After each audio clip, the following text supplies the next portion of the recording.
ini kita akan berbincang seru dengan Mas Tisat, seorang praktisi hukum yang muda, yang masih energik ya. Jadi kita akan semangat nih bahas-bahas apa ya hari ini ya kita Mas ya. Jadi Mas Tisat ini advokat muda di Surabaya. Dan hari ini kita mau bahas tentang sesuatu yang akhir-akhir ini banyak diberitakan nih Mas. Jadi ada Agus. Nah, Agus yang mana ini ya? Kasusnya banyak soalnya ya Mas. Iya. Gus. Jadi kita mau bahas tentang Agus Buntung nih, teman-teman Love Friends. Jadi sebenarnya kita pengen tahu nih Mas, sebenarnya yang dilakukan Agus Buntung itu apa sih? Kalau dari kata-kata buntung kan berarti sesuatu yang ada yang keterbatasan nih ya. Nah, buntung itu kan berarti ada sesuatu yang tidak lengkap nih secara fisik, tapi kok bisa menjadi viral dan apa yang sebenarnya Mas Agus Buntung ini lakukan? Oke, mungkin saya berangkat dari awal mula berita ini mencuat ya Mbak ya, yang cukup menarik perhatian masyarakat, netizen juga, akhirnya rame sampai viral bahwa awal mula si Agus ini ditetapkan tersangka oleh kepolisian di NTB terkait dengan tindak pidana dugaan perkosaan katanya kan gitu. Nah, nalar umum pasti akan kok bisa gitu kan. Pertanyaan banyak orang dan netizen ya dengan jempol-jempolnya ya. Jadi kok bisa dia melakukan ini padahal dia untung.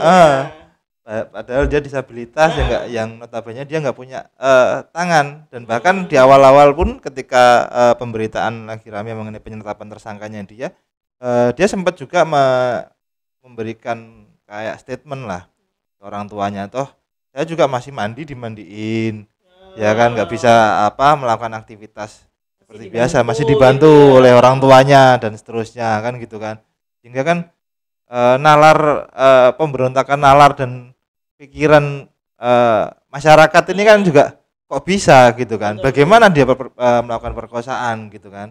Nah, sehingga itu yang menjadi pembicaraan rame. Namun kemudian di sekarang ini, kemarin penyidik juga akhirnya membuka beberapa fakta-fakta yang mengejutkan. Nah, ternyata sampai sekarang ini, terakhir kemarin yang saya tahu informasinya ada 15 korban Mbak, wanita, perempuan. Jadi, ada 15 korban. Yang kita pikir kayaknya nggak mungkin deh terjadi, ternyata terjadi juga ya, ternyata bisa terjadi dan memang ada korbannya dan itu banyak. Saya dengar juga ada beberapa korban yang masih usia anak. Iya betul, ada yang masih usia anak. Jadi itu yang akhirnya mengejutkan kita semua. Nah, awal mula kan kita dikejutkan dengan adanya dugaan perkosaan. Nah, masyarakat mungkin masih berpikir bagaimana sih kok bisa gitu kan, seorang disabilitas yang nggak punya tangan, kedua tangan, kemudian dia bisa melakukan perkosaan. Nah, mungkin itu yang menjadi menarik. Jadi saya coba untuk masuk ke sana dulu deh. Bagaimana pemahaman kita mengenai perkosaan. Perkosaan itu sendiri ya Mas. Perkosaan. Jadi kita ini selama ini disajikan oleh film-film tentang perkosaan, bagaimana itu perkosaan disekap, kemudian dibawa ke kamar, kemudian dipaksa, dilakukan kekerasan dan seterusnya, kemudian dilakukan persetubuhan. Hal-hal seperti itu yang sehingga kita atau masyarakat berpikir bahwa perkosaan itu harus dilakukan oleh orang-orang yang punya relasi kuasa secara lebih, secara powernya lebih, kemudian mungkin dia secara fisiknya badannya mesti lebih besar atau gimana dengan kekuatan gitu ya. Betul. Bisa Dia dipegang, apalagi si Agus ini kan dia nggak punya tangan Mbak. Terus bagaimana dia melakukan itu kan? Kalau kita definisikan perkosaan seperti yang ada di film-film, betul. Kan nggak masuk nalar toh? Iya betul. Gimana caranya dia melakukan itu? Cara-cara kekerasan dan juga paksaan. Nah, sebenarnya perkosaan itu kalau di dalam Undang-Undang Nomor 12 Tahun 2022 tentang tindak pidana kekerasan seksual, perkosaan itu salah satu bentuk dari kejahatan seksual. Nah, padahal di dalam undang-undang tersebut ada 19 bentuk Mbak. Banyak sekali. Dan banyak sekali. Perkosaan itu hanya salah satunya. Jadi ini sambil tak baca ya, mengenai ada pelecehan seksual non fisik, tindak pidana kekerasan seksual itu dari pelecehan non fisik, fisik, pemaksaan kontrasepsi, kemudian pemaksaan sterilisasi, pemaksaan perkawinan, penyiksaan seksual, eksploitasi seksual, perbudakan seksual, kekerasan seksual berbasis elektronik, perkosaan, perbuatan cabul, persetubuhan terhadap anak dan seterusnya, perbuatan melanggar kesusilaan, pornografi, pemaksaan pelacuran, tindak pidana perdagangan untuk eksploitasi seksual, kekerasan seksual dalam lingkup rumah tangga dan seterusnya, ada 19 bentuknya. Nah, ini yang mungkin kita juga sembari menyampaikan ya beberapa kepada law friends ini. Kita juga ternyata di undang-undang ini kan baru Mbak, undang-undang ini. Undang-undang 2022. Jadi banyak juga yang belum benar-benar paham mengenai bentuk-bentuk kejahatan seksual. Itu apa aja? Karena kita ya mungkin kita semua tahu ya loh. Kalau kekerasan itu pasti ya itu secara fisik mungkin ada kayak mungkin dipaksa secara kayak misalkan mungkin disandra dulu atau apa disekap atau bagaimana ya. Tapi ternyata bentuk kekerasan itu tidak hanya itu. Tadi ada non fisik juga, terus dengan apa? Mungkin sekarang elektronik itu juga sudah termasuk kekerasan seksual. Nah, dalam hal ini kalau dulu kan kita berpikir bahwa suka sama suka oke lah, gitu kan? Itu bukan bentuk dari kekerasan seksual. Cuma kan gini, ada hal-hal tertentu yang mana butuh yang namanya konsensual, Mbak. Persetujuan. Artinya ketika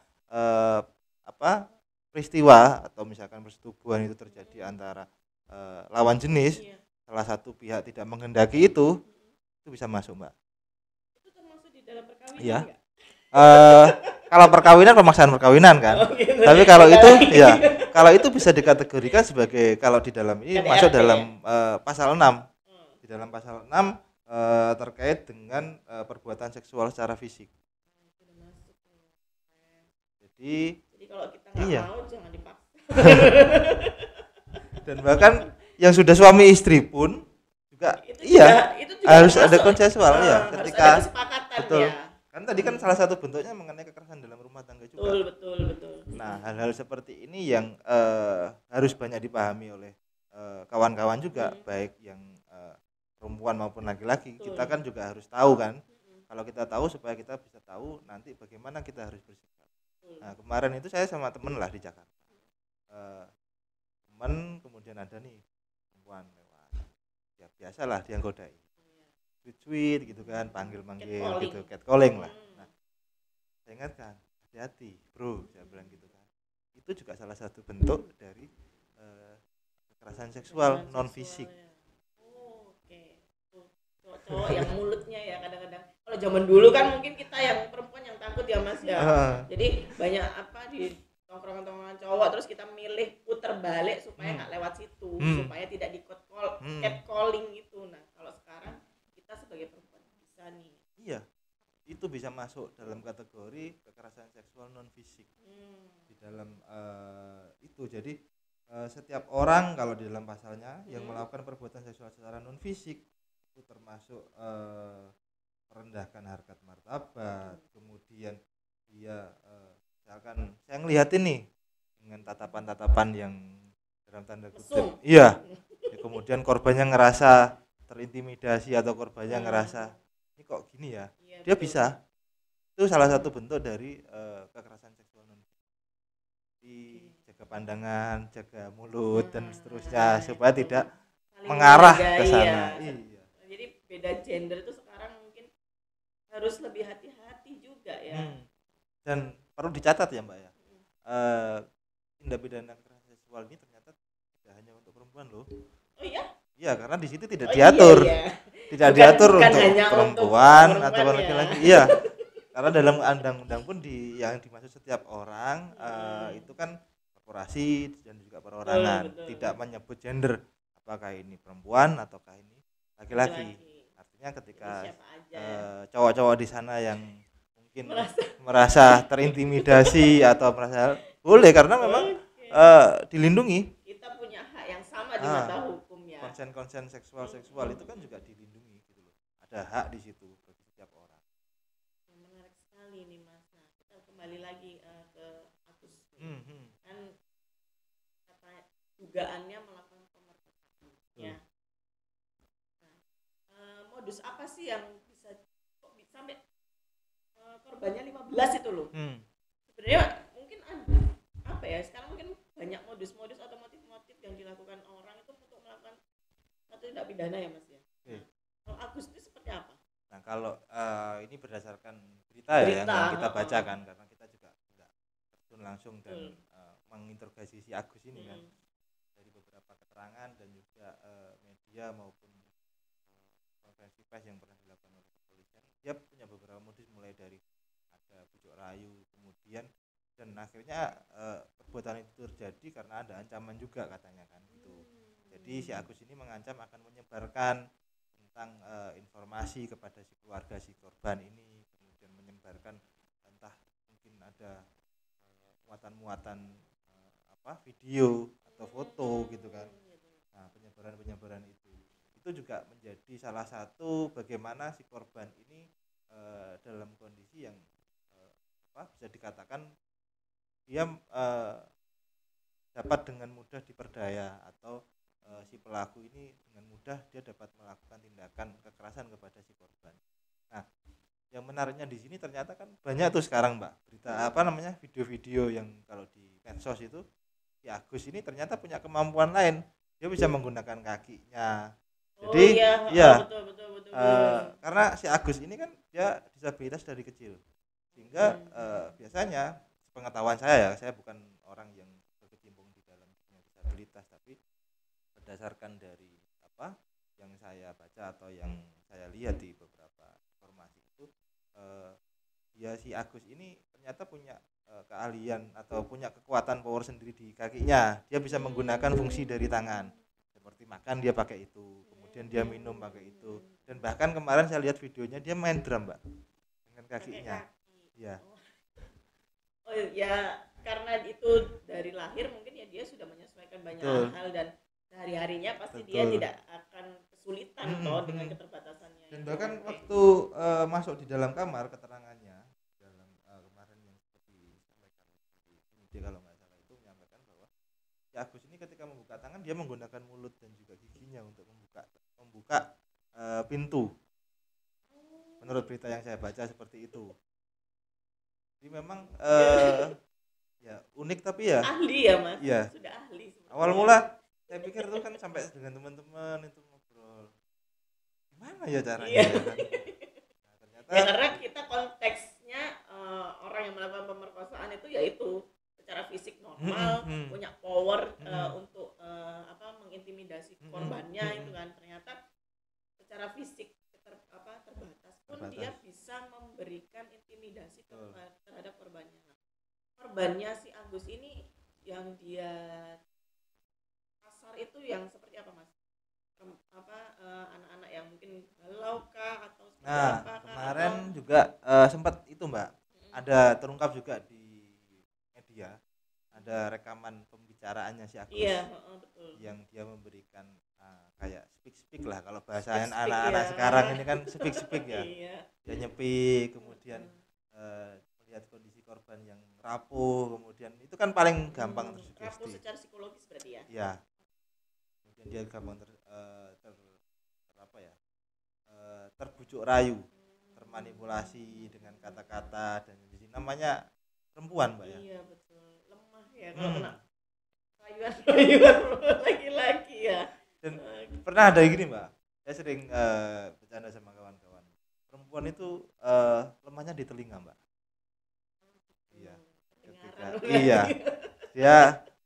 Ketika dikasih rayuan gombal, rayuan manis itu lebih tersentuh. Kalau laki-laki itu lemahnya di mata Mbak.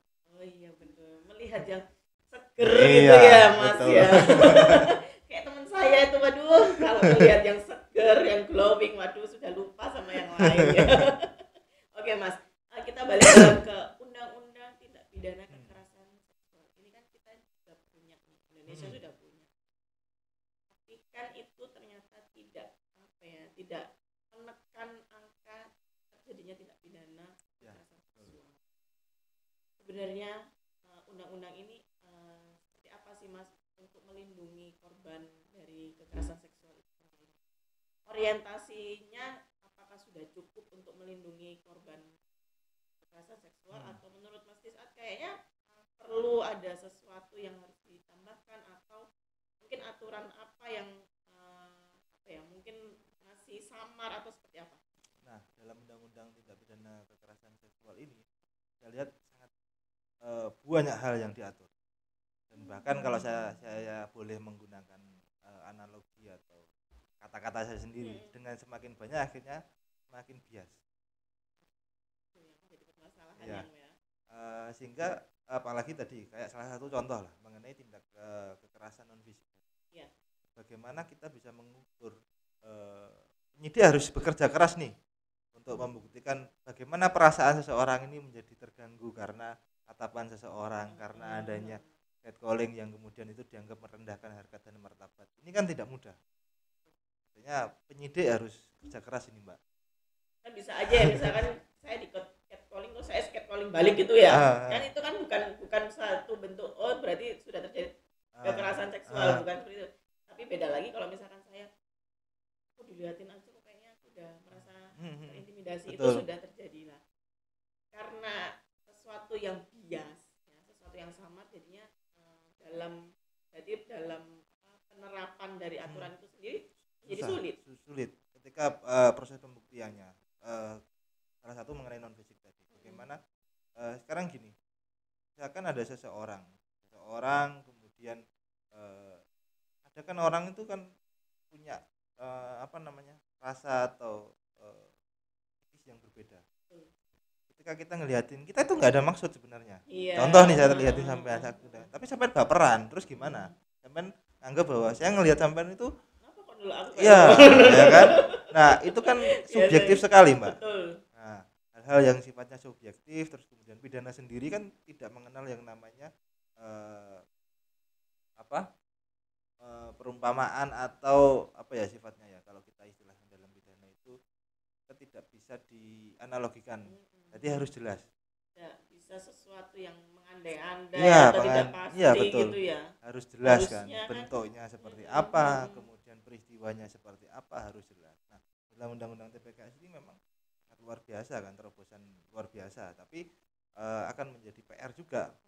Nah, makanya sampai sekarang pun kasus Agus ini kan masih pro kontra juga. Beberapa orang menganggap bahwa korban kan punya kehendak untuk ngelawan, apalagi musuhnya orang yang nggak punya tangan gitu. Kenapa kok bisa seperti itu? Mesti kan ada kesepakatan kedua belah pihak dan lain sebagainya. Korbannya mau gitu. Nah, ada hal seperti itu. Cuma pengalaman saya juga ya dengan kawan-kawan ketika mendampingi korban ini, Mbak.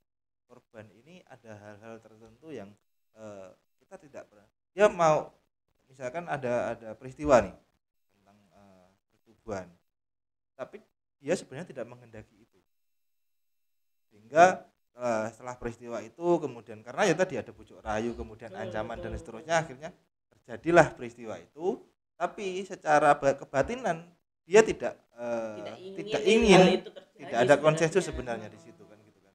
Nah, hal-hal peristiwa itu juga menjadi kajian yang mendalam kan dengan bagaimana mengukur kejiwaan seseorang, dan bahkan ada juga korban yang sampai ngerasa trauma, Mbak.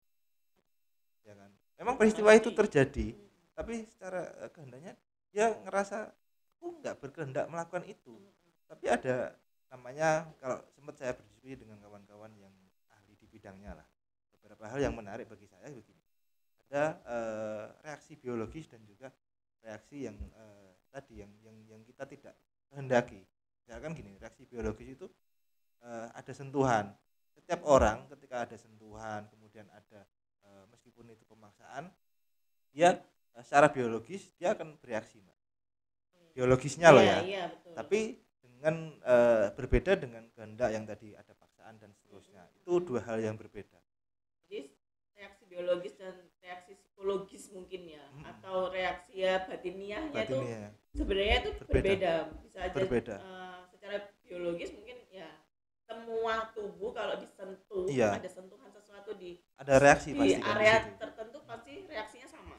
Tapi kalau secara psikologis itu pasti berbeda-beda. Betul. Karena tingkat kekuatan psikologis atau tingkat stresnya orang atau mungkin Ya mungkin apa ya, aku dari 15 korban itu pasti saya yakin gak hanya 15 ini, karena pasti banyak yang gagal juga kan dia modusnya seperti itu, karena mungkin menemui korban yang lebih tough ya, lebih berani untuk menolak auto sugesti.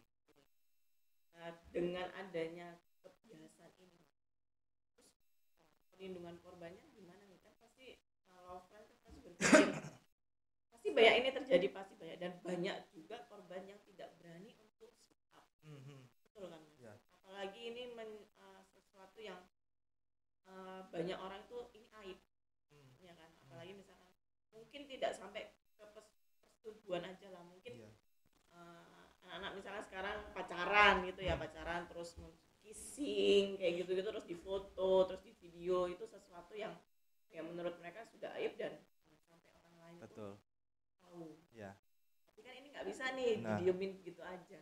Nah makanya gini Mbak, seksualitas itu kan bagi sebagian besar orang kita itu menganggap hal yang tabu. Nah itulah juga menjadi salah satu faktor hambatan kenapa hal-hal seperti ini. Kita ngomong kayak gini aja kadang orang berpikir iya ngomong jorok ya. gitu kan, padahal ini kan bentuk edukasi ya kan, bagaimana edukasi ya teman-teman. Ketika hal-hal seperti itu dianggap sebuah hal yang tabu, itulah yang menjadi salah satu faktor contoh korban yang enggan. Banyak juga ternyata Mbak, ada juga korban laki-laki. Karena nih ya pengalaman saya ya, ada korban kekerasan laki-laki, tapi dia nggak berani ngelapor. Satu, karena kan ini laki-laki dengan sudah didoktrin dari awal laki-laki itu jangan lemah, masa gini dan lain sebagainya, iya kan gitu ya, Mas, ya. Nah, akhirnya enggak ini. Nah hal-hal seperti itu juga salah satu menjadi faktor kenapa proses penegakan hukumnya juga susah. Kemudian yang kedua juga ini dari sisi korban ya, yang kedua dukungan dari lingkungan masih nganggap bahwa hal-hal seperti itu dia masih belum bisa memahami bahwa hal-hal seperti itu hal yang yang harusnya korban ini dibantu gitu kan, bukan kok semakin akhirnya mendapatkan perlindungan gitu ya. Ketika ada seperti itu kemudian kadang-kadang di beberapa lingkungan itu menganggap ini menjadi aib lingkungan, aib keluarga, ya kan. Jangan sampai yang lain tahu karena memalukan gitu ya. Padahal korbannya tuh perlu sudah memalukan kemudian dianggap sebagai aib lingkungan sehingga dijauhi. Nah, tidak ada dukungan dari lingkungan, tidak ada dukungan dari keluarga. Korban mau speak up ya susah, Mbak. Korban mau bercerita, mau untuk lapor saja jelas susah kan. Dia mau speak up, mau cerita tentang kondisinya aja dia malu. Karena tidak ada dukungan dari lingkungan maupun keluarga sekitar gitu loh. Itu problem basic di situ. Belum lagi mengenai penegak hukum. Nah, penegak hukum ini juga jelas di sini juga bagaimana cara dia melakukan pemeriksaan. Tidak boleh dengan menggunakan kata-kata dan kalimat-kalimat yang akan membuat si korban ini menjadi trauma kembali. Itu juga diatur juga. Bagaimana teknisnya harus menyampaikan seperti apa, dan bahkan ketika korban mengalami trauma berat, korban boleh tidak diperiksa di tempat, bisa menggunakan media daring, boleh seperti itu. Dan bahkan ketika kita kan juga beberapa kali mendampingi korban-korban kekerasan seksual gitu kan, ketika korban juga ngerasa dilihat trauma juga berat, jadi boleh kita yang mewakili memberikan keterangan kepada boleh untuk jadi perantara boleh ya? Pendamping. Karena, boleh mungkin kalau di tindak pidana anak kan kepentingan anak itu yang paling utama. Tapi kalau di tindak pidana kekerasan seksual ini berarti kepentingan korban supaya tidak menambah traumanya, berarti harus ada perlakuan khusus nih dalam proses hukumnya. Iya, dan bahkan diatur secara jelas. Misalkan ketika mau diperiksa nih, pendamping ditanyakan oleh penyidik bagaimana kondisinya si korban, apakah siap untuk diperiksa dan seterusnya. Apalagi kalau memang belum siap, ya. Jadi pendekatan cara kemanusiaan dengan memperhitungkan dan juga berperspektif kepada korban ini sangat penting dalam proses ini. Nah, itu idealnya. Tapi ya kan ada kita kan berproses ya. Ini apalagi undang-undang ini masih baru. Nah, beberapa di kadang-kadang korban ini ketika lapor sudah dianggap menjadi tadi aib, kemudian pertanyaan-pertanyaan kadang-kadang yang memang hal pemilihan kalimat dan diksi ini penting juga sebenarnya, Mbak. Ya mungkin budaya hukumnya ya yang sudah dari dulu kan. Kalau sekarang kan hukum itu lebih humanitis, lebih memanusiakan manusia. Jadi perlakuan khusus ini mungkin nantinya dalam undang-undang, mungkin undang-undang baru atau undang-undang yang lain itu juga mungkin ditanamkan di dalam penegakannya. Kalau seperti itu, apakah kalau ini kan pelaku ini kan sebenarnya apa ya, bisa kalau saya bisa sembuh apa enggak kan nggak mungkin ya, ini kan namanya perilaku seseorang ya Mas ya. Dan bahkan di undang-undang TPKS juga diatur juga bagaimana pelaku bisa mendapatkan rehabilitasi. Ada di situ. Rehabilitasinya seperti apa? Tergantung bagaimana asesmen yang terjadi, Mbak. Karena kan ada beberapa pelaku yang mungkin dianggap dia punya penyakit secara mental dan lain sebagainya, mereka punya hak. Seksual gitu mungkin kan bisa juga ditambahkan proses rehabilitasi di situ. Jadi memang sebenarnya undang-undang tindak pidana kekerasan seksual ini banyak sekali, ada berapa lembar ya, halamannya tebal kan. Cuma ya itu satu, sampai sekarang juga masyarakat sepertinya masih belum tahu bagaimana. Makanya hati-hati, kalau orang hukum itu kan selalu hati-hati, Mbak. Hati-hati jangan sampai kalau kita tahu akhirnya kita untuk berusaha untuk tidak melakukan seperti itu, catcalling dan seterusnya, ternyata ada pidananya loh. Betul. Kita melihat, kita catcalling, terus kemudian kita memberikan pernyataan yang sifatnya merendahkan harkat martabat, kemudian berisi konteks seksual, itu juga bisa kena. Gitu ya loh. Jadi dengan adanya undang-undang tindak pidana kekerasan seksual ini kita harus hati-hati. Kadang-kadang kita sama teman kan guyon-guyon gitu ya Mas ya, guyon-guyon terus catcalling terus tiba-tiba temannya lagi baper gitu kan, bisa aja kan jadi proses hukum juga. Kita harus adalah kita saling menghargai, terus nggak usah ganggu satu sama lain ya. Iyalah. Oke, masih saat ini seru banget karena ini undang-undang baru, pasti Lovers juga banyak sekali yang belum tahu, dan mungkin juga teman-teman yang nonton mungkin juga mengalami sebagai korban atau mungkin kalian sebagai pelaku ya, mengaku atau melaporkan diri gitu. Closing statement Mas, pesannya Mas sebagai praktisi atau ya kita ada di dunia hukum dengan adanya kasus-kasus yang viral ini, khususnya di Agus Buntung ini, terus dengan adanya undang-undang yang masih bias, itu seperti apa? Oke, yang pertama ya, ini kasus menarik di awal, kemudian artinya begini, kita jangan gampang untuk mengejas sesuatu yang kita belum tahu kebenarannya, ya kan, jangan mudah langsung bereaksi, kita lihat dulu. Yang kedua, itu yang pertama pesannya bagi kita semua lah. Kadang-kadang mungkin saya juga dari awal berpikir ya sama Mbak, kok bisa ya, apa jangan-jangan polisi ini keliru, salah tangkap dan lain sebagainya. Ternyata kok menarik juga, ternyata fakta-fakta yang ada yang gitu bermunculan kan. Gitu ya. Yang kedua tadi mengutip dari pernyataannya Pak Sekar tadi, kita harus memanusiakan manusia. Prinsipnya di situ, kita juga harus saling menghargai satu sama lain. Kita kalau kita nggak mau dicubit ya kita jangan mencubit. Melakukan orang lain seperti kita mau diperlakukan seperti apa? Iya kan? Ada lagi Mas Cisat?